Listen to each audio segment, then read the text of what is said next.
projetos do Escola Sem Partido, e dentro deste site, pode passar, tem também, né, quais são as pautas que mais deixam eles nervosos, né? A discussão de gênero, de sexualidade, por favor. A discussão de gênero, de sexualidade, né, daquilo que é diverso e constitui a escola pública brasileira, né? Então ali, ó, vocês podem ver que tem textos que nós temos que trazer esses textos para os nossos contextos em ambientes formativos para a gente poder desconstruir o que esse pessoal defende, né? Então, como eu disse para vocês, o expoente, o pensador da educação brasileira do momento agora, Miguel Nagibe, escreveu, né? Professor não tem o direito de fazer a cabeça de aluno. E quem disse que educação sexual é conteúdo obrigatório, né? E além disso, ele traz elementos, né, de como caracterizar um doutrinador, porque nós, no contexto da escola e segundo o ideário da Escola Sem Partido, nós não somos professores, nós somos sequestradores intelectuais, doutrinadores, motivadores da desordem social, é assim que eles nos adjetivam, né? E ali, o Escola Sem Partido, ele traça, né, 6 deveres do professor. Então, toda a nossa prática pedagógica, a nossa atuação no ensino, né, na educação básica, né, se contemplar esses 6 deveres, dentro, considerando, né, o nosso ensino dos conhecimentos científicos, artísticos e filosóficos, né, esse é um bom professor, como diria lá o livro do Banco Mundial, né, nós seríamos professores excelentes em concordância com esse ideário. E, então, aqui lá são elementos da página, né, do Escola Sem Partido. E aqui nós temos a página do programa Escola Sem Partido.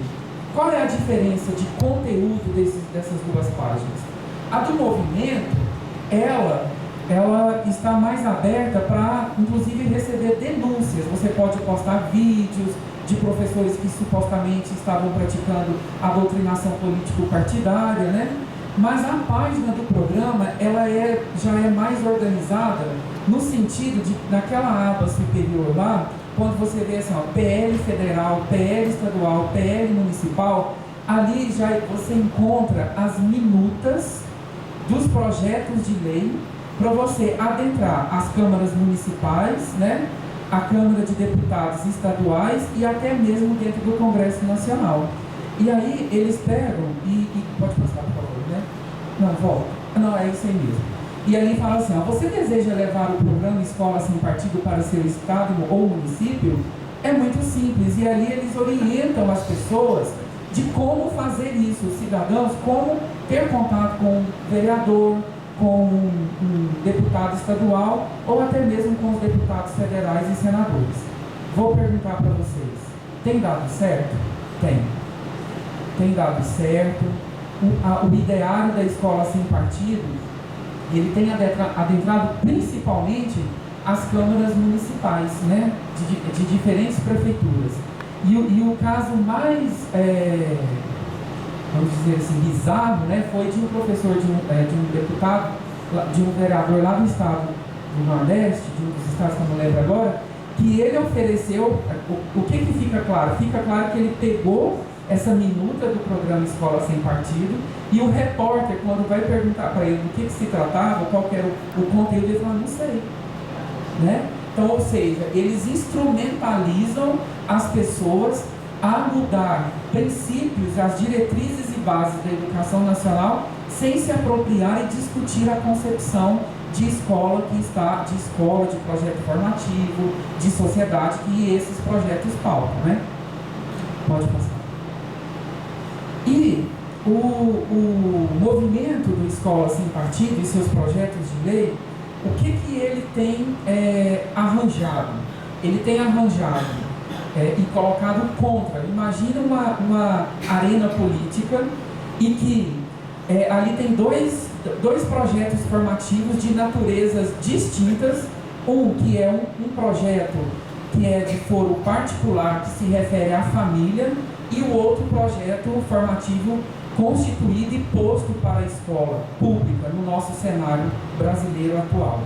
O projeto Escola Sem Partido e seus PLs, eles constroem uma narrativa de que a escola pública e a educação escolar praticada nessa instituição, ela está contra esse outro espaço, que é o espaço da família, no sentido de ferir os preceitos religiosos, a educação moral e sexual que os pais praticam no espaço de foro familiar, né, de foro particular.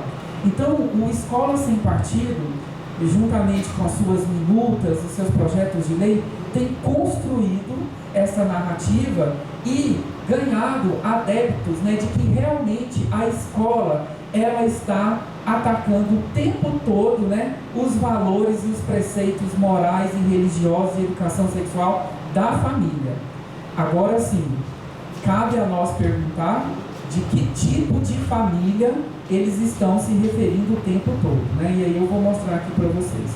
Mas nenhum dos projetos de lei do Escola Sem Partido e as discussões que o Miguel Najib propõe nos espaços em que ele se dispõe a ir, eu tive o dissabor de dividir um com ele, né? Ele não vem discutindo elementos da realidade concreta da educação pública brasileira. Então, assim, em nenhuma linha dos projetos de lei você vai falar, eles vão trazer questões sobre condições materiais de ensino e aprendizagem que perpassam o desenvolvimento do trabalho pedagógico nas escolas. Não contempla discussões de plano de carreira, de condições materiais para o exercício da profissão docente, não tem. Não fala, né, nem toca em políticas efetivas para o oferecimento da EJA e das pessoas que estão marginalizadas, né, ao direito de acesso à educação pública, também não tem, né? Não toca nos aspectos da reformulação do ensino médio, ao contrário, a reformulação do ensino médio, que valoriza alguns componentes curriculares em detrimento de outros, é um ambiente favorável para a implantação do Escola Sem Partido, porque o Escola Sem Partido ele quer sanear toda e qualquer perspectiva de discussão crítica que possa estar envolvido na formação das pessoas que frequentam a escola. E também não fala sobre questões da privatização da educação básica, que são um dos elementos que eu elenquei, mas existem outros. Não. A perspectiva deles apenas, né, é reduzida em quê? Em dar precedência sobre os conhecimentos escolares, os valores morais, religiosos e educação sexual. Então, qual que é a pauta do movimento Escola Sem Partido, que eu também estou chamando de movimento da mordaça, né? Que, vou mais uma vez destacar, tem 12 anos no contexto brasileiro e tem ganhado força, né? E tem ganhado adeptos. É a defesa e a garantia da neutralidade política e ideológica da instituição escolar. Os princípios dessa pauta têm estrategicamente adentrado o Congresso Nacional, atacando a concepção de escola e projeto formativo que se pautam numa perspectiva crítica que considera a presença do diverso na escola.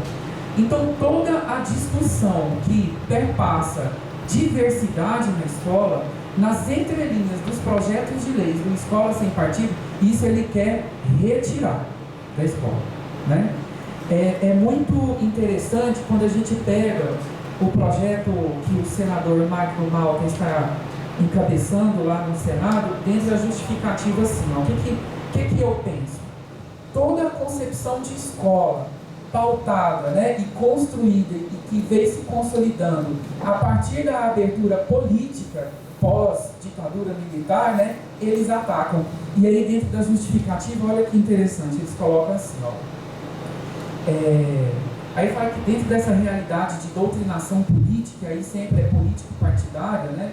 E aí eu vou dar uns exemplos ali para vocês.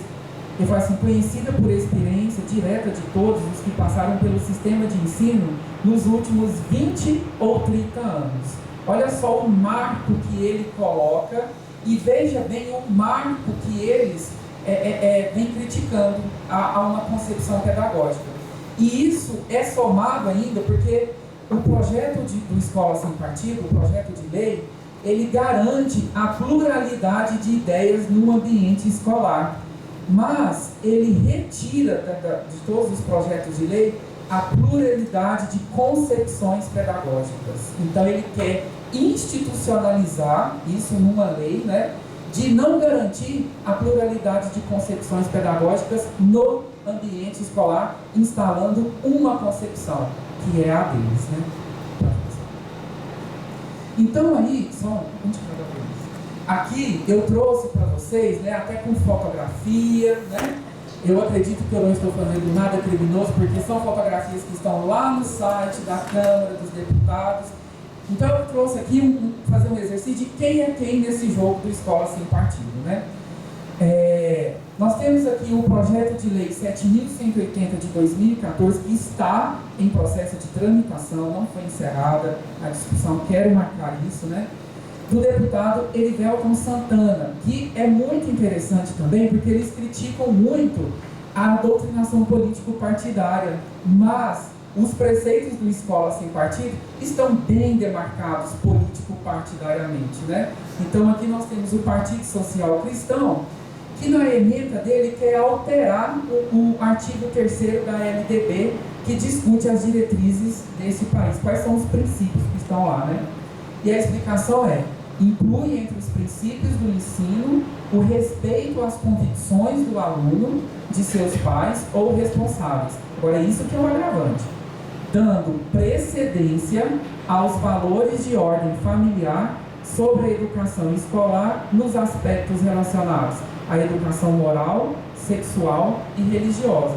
Ou seja, coloca a escola contra a família e são os valores da família que vão pautar o projeto formativo da escola. Agora, de que família? A família cristã, organizada dentro dos padrões heteronormativos, né? Porque não é coincidência aquele movimento, aquele esforço político que teve lá no Congresso também, de definir o que é a família aqui dentro no contexto brasileiro. Família é constituída por um homem e uma mulher e seus descendentes. Não é coincidência aquilo, né? E a justificativa disso é o quê? É precisamente o que desejamos com a presente proposição. Somos da opinião de que a escola, e aí olha só, o currículo escolar e o trabalho pedagógico realizado pelos professores em sala de aula não devem entrar no campo de convicções pessoais e valores familiares dos alunos e da educação básica. Nós nunca entramos nessa disputa. Nós nunca, né, pautamos nos sobrepor sobre a família, pelo menos dentro da minha compreensão. Eu venho de uma perspectiva pedagógica em que o papel, eu acredito que o papel da escola, e defendo isso, é a socialização dos conhecimentos científicos, artísticos e filosóficos, né? Aí nós temos um outro, né, que é o projeto de lei 867 de 2015, que também está em tramitação, que é do Isalci Lucas, do PSDB, né? E a emenda é incluir entre as diretrizes e bases da educação nacional o programa Escola Sem Partido. Lembra que eu falei que tinha a página do movimento e a página do programa com as suas leis? Então ele quer incluir lá, vou fazer uma modificação na LDB para garantir esse programa, né?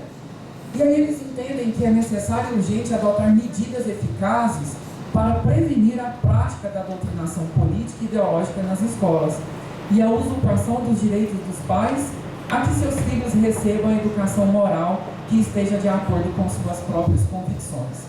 E aí tem um projeto apensado. O que é um projeto apensado? A discussão é feita no conjunto. E aí quando você vai olhar lá no site da Câmara dos Deputados, né, o Isalci Lucas relata o projeto do Erivelton e o Erivelton relata o projeto do Isalci. E aí o relatório vai ser o quê? Favorável, né? Mas o deputado João Williams, do PSOL, ele elaborou um projeto de escola livre e também apensou, ou seja, reuniu, né, esse projeto com a discussão desses dois, justamente para poder fazer uma discussão que leve em conta, né, que considere os contrapontos. E a emenda do projeto de lei do deputado João Willis fala que nasce, né, como resposta à pretensão autoritária de censurar, calar, perseguir e criminalizar a liberdade de expressão e pensamento nas escolas brasileiras. É, de certa forma, uma resposta àqueles que querem ressuscitar o velho, acho que é marcatismo. Isso. E a repressão ao pensamento livre e ao debate democrático no âmbito da educação. Tá, então já tem um contraponto lá tramitando também. Só que o projeto mais, eu vou dizer assim, que nos atinge diretamente e no sentido até de criminalizar a nossa prática dentro da escola, é a próxima pérola, que é o projeto de lei 1411 de 2015 do deputado Rogério Marinho, do PSDB. Esse, pessoal, ele quer criminalizar a nossa atuação docente quando vamos lançar mão de uma postura crítica dentro da escola. Em que aspecto? A emenda dele é tipificar o crime de assédio ideológico e dar outras providências. Por quê? Esses outros projetos aqui, juntamente com o que o Miguel Nagib fica repetindo igual a vitrola, doutrinação, assédio ideológico, não existe no Código Penal brasileiro esse crime tipificado. Então, qual que é a emenda dele? É alterar o Decreto-Lei número 2848 de 1940, que é o Código Penal brasileiro. Então, ele quer inserir esse crime lá e tipificar ele. E, além disso, ele também quer alterar o Estatuto da Criança e do Adolescente como uma possível vítima de assédio ideológico, né? Então, a justificativa é que as formas mais eficientes do totalitarismo para dominar uma nação é fazer a cabeça de suas crianças e jovens. Para combater isso, né, eles colocam: quem almeja o poder social, o assalto à democracia, precisa doutrinar por dentro da sociedade, estabelecer a hegemonia política, cultural, infiltrar-se nos aparelhos ideológicos, né, e ser a voz do partido em todas as instituições. Essas são as justificativas. E o que ele quer inserir? Ele quer inserir um artigo lá, ele quer colocar acrescer, né, um crime no artigo 146 do Código Penal, que diz o seguinte: expor o aluno ao assédio ideológico, condicionando o aluno a adotar determinado posicionamento político, partidário, ideológico, ou constranger o aluno por adotar posicionamento diverso do seu, independente de quem seja o agente. Qual que é a pena? É de 3 meses ou a um ano de prisão e multa. Credo mesmo, gente. Estamos correndo o risco de sermos presos por sermos professores, por adotarmos posturas críticas ao considerar algumas questões da nossa realidade. Eu, por exemplo, eu acho que eu vou viver preso, porque eu não poderei mais falar de teoria da evolução dentro da biologia, porque a teoria da evolução, ela fere os preceitos religiosos da família.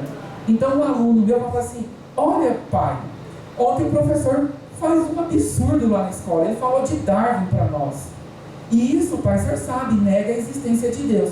Ah, meu filho, então vamos prender esse professor. É isso, gente.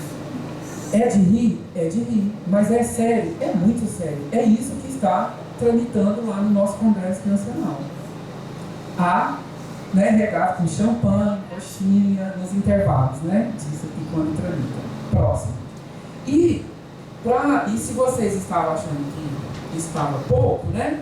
Nós temos o projeto de lei 193 que está no Senado, que o Magno Malta, né, encabeça essa discussão lá, que o relator é o Cristóvão Buarque, que não conseguiu realizar a reunião da comissão, porque professores foram lá e manifestaram e ele encerrou, né? Mas então, assim, a coisa é séria porque tem projetos tramitando nas duas casas, né? O Cristóvão Buarque é o relator. Então, o projeto de Escola Sem Partido, na minha leitura, é um esforço político e ideológico de sanear a perspectiva crítica na socialização do conhecimento científico, artístico e filosófico, que são conhecimentos produzidos, né, e frutos da atividade humana. Esse projeto de Escola Sem Partido e seus PLs, Eles querem retirar o humano que existe em nós, professores, e nos tornarmos coisas que falam outras coisas, que têm orientação política e ideológica conforme o que essas leis apregoam, né? E nesse sentido, eu acho que aqui eu também faço parte do Fórum de Licenciatura e eu levei essa fala para o Ministério Público Federal, né? Nós somos contrários a todo o movimento conhecido como escola sem partido, levando em consideração o papel da escola, a apresentação desses conteúdos, o trabalho docente, a relação com o todo, e simplesmente porque pela nossa Constituição, né, que nos faz um ser social, nós somos políticos por natureza, né? A partir do momento que discutimos as nossas intencionalidades e como que essas nacionalidades elas se inserem nessa realidade e ela é devolvida para nós, aí se instala uma atividade política. Isso que estamos fazendo aqui hoje é uma atividade política. Eles que ideologicamente mascaram a realidade e quer dizer o que fazemos na escola é político partidário, né? É muito interessante e ao mesmo tempo assim revoltante. Por exemplo, quando eu fui participar aqui da audiência pública no Ministério Público Federal, o livro de geografia que traz a discussão sobre distribuição de terras aqui no Brasil e traz a sigla MST, isso é uma pauta político-partidária, isso é do PT. Sabe, e aí tem um professor da rede municipal de Goiânia que está fazendo um estudo sobre isso, mas assim, ele não aponta quais são seus pressupostos teóricos, metodológicos, referenciais, não aponta nada disso, né? E também lá a gente não teve espaço para perguntar não, porque o nosso procurador aqui, que tem um blog também que deve ser consultado, o nosso procurador chama Ailton Benedito, que tem um blog que chama Bendito Argumento, lá ele apresenta seus posicionamentos bem inclinados à escola sem partido. Por favor, próximo. Então, nós entendemos, né, que o papel da escola está voltado à socialização do conhecimento científico, filosófico e artístico. Então, o que acontece? A organização do nosso trabalho pedagógico também tem que se voltar a isso, mas não no sentido, no meu caso, né, de falar que a célula tem membrana, citoplasma e núcleo, né? É mais do que isso. É de entender como a biologia ela se insere nesta sociedade, inclusive orientada politicamente. Isso é uma discussão política e que prevê uma perspectiva formativa também crítica, né? Pode passar. Isso aqui eu já falei para vocês, né, que o programa Escola Sem Partido, ele tensiona e coloca, né, numa disputa a escola contra a família, mas não coloca, gente, em momento nenhum, nas linhas e nas entrelinhas desses projetos de lei, a prática social dos sujeitos que estão lá na escola como ponto de partida e de chegada. Não coloca. Por isso que dentro da minha leitura e de outros companheiros, né, a prática social que a escola está inserida, ela é habitada pela diversidade, né, nas diferentes perspectivas de que isso pode incluir a diversidade. E o Escola Sem Partido não considera a prática social desses sujeitos, né?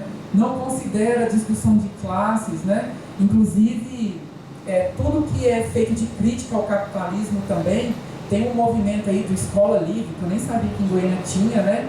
Ele falando assim, nós temos que formar alunos, né, para esses alunos trabalharem mesmo, porque todo mundo pode crescer nessa vida e ficar rico deste jeito, com estas palavras lá no Ministério Público Federal. É essa perspectiva, ou seja, é de anular a organização societal que nós vivemos, né? É de mascarar isso, enfim.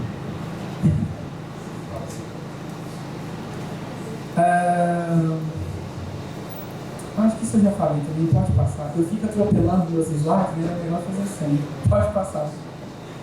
Então, quando a gente pensa aqui só para ilustrar, né? Quando a gente pensa nos conhecimentos científicos dentro de uma perspectiva crítica, a gente tem que entender isso, que um conceito científico, ele porta a síntese sócio-histórica de seus processos de formulação, bem como a síntese das possibilidades de se operar com ele para compreender e intervir na realidade em níveis de complexificação cada vez maiores, né? Então eu fico pensando assim, se eu fosse professor lá na educação de jovens e adultos, né?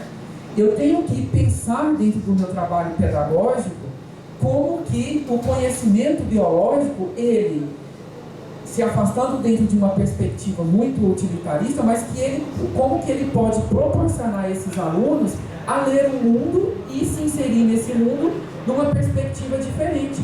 A começar pela perspectiva de como que eu leio o meu próprio corpo dentro de uma perspectiva biológica, né? Por isso que eu falo que é mais do que saber que uma célula tem membrana, citoplasma e núcleo.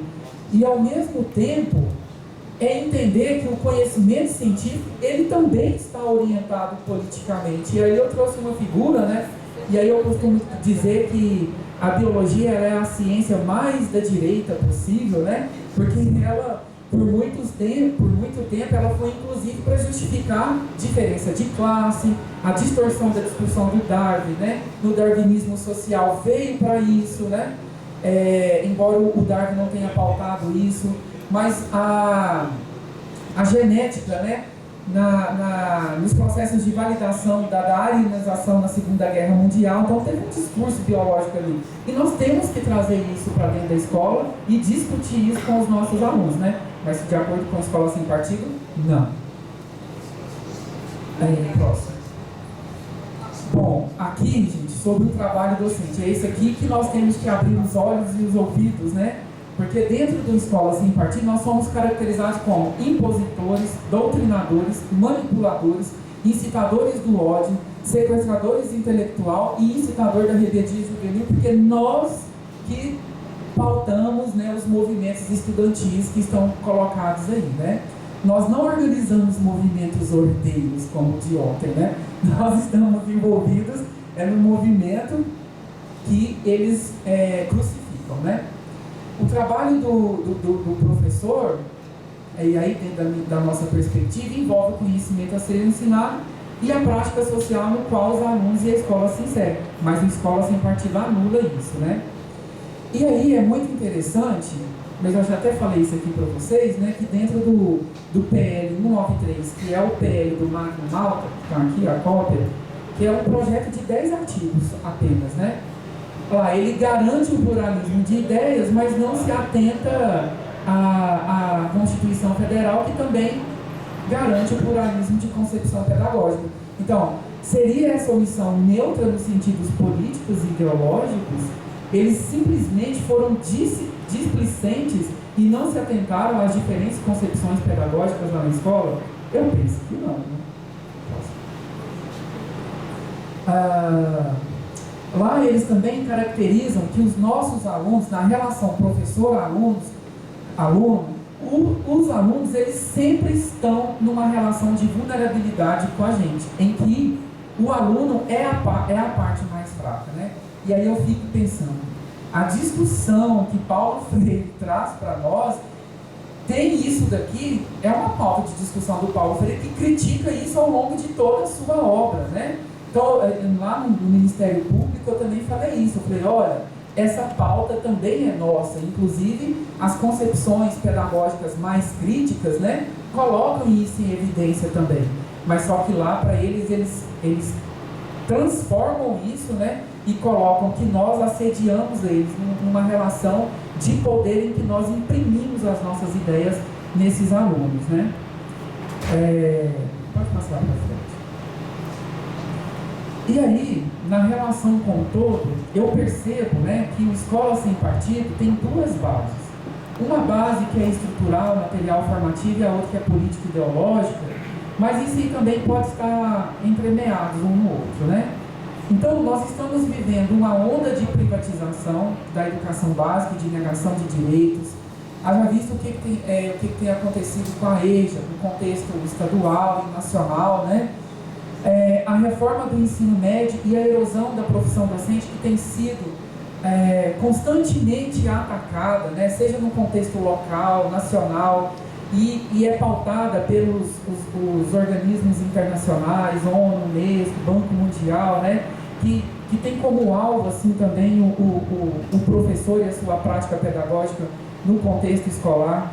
Se alguém não conhece um documento que chama acho que é um documento do Banco Mundial que chama Professores Excelentes, que fez um estudo na América Latina. Lá vocês vão ver como que eles nos caracterizam, né? E quais são as saídas para o fracasso da educação escolar, que a culpa disso é colocada nas nossas costas, né? E isso se soma aqui no contexto brasileiro ao movimento do Escola Sem Partido, ao programa e aos PLs que têm tramitado, né? Eu acredito que eles estão assim num processo de pausa. Se você olhar lá todo o roteiro de como que eles tramitam, né? Em função dessas pautas mais urgentes desse governo golpista aí, né? Mas eles estão lá e eles estão tramitando, e eu vou falar para vocês, com a constituição agora de blocos econômicos que querem dominar a educação no Brasil, da bancada evangélica e dos conservadores que estão lá, esses projetos passam facilmente passam.